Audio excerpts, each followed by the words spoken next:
Good afternoon, student. In this lecture of data structure, we are discussing the topic that is the DQ.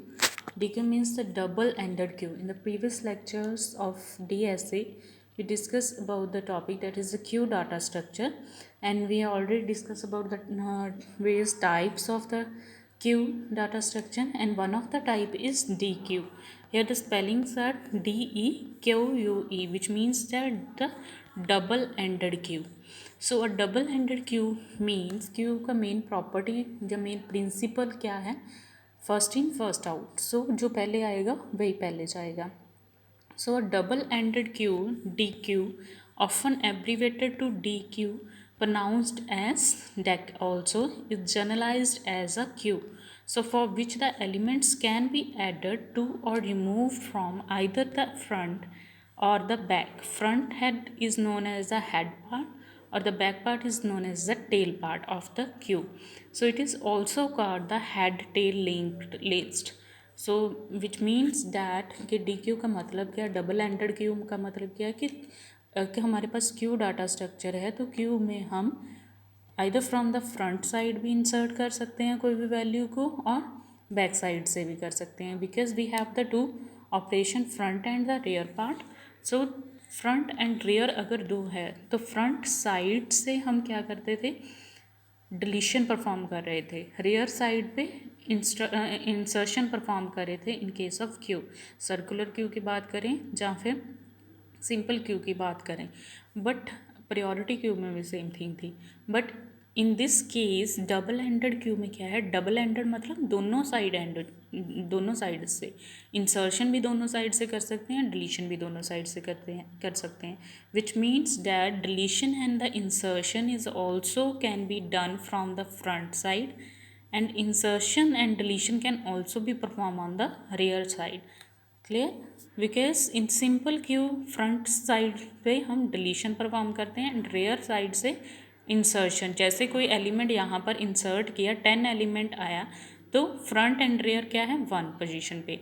Next element 12 insert करना है तो front on the same position रहता है, but rear क्या हो जाएगा, एक increment हो जाएगा.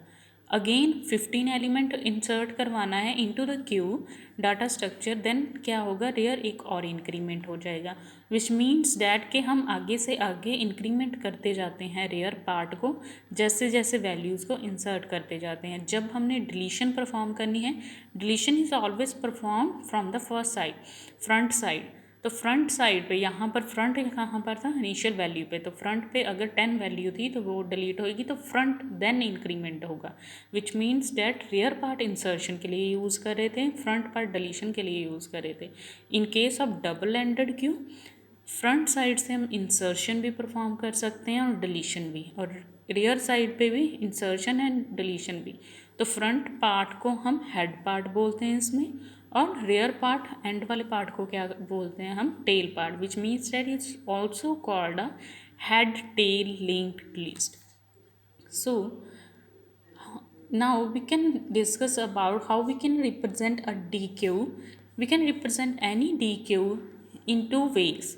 First one is the input restricted DQ, IRD, which means input restricted DQ.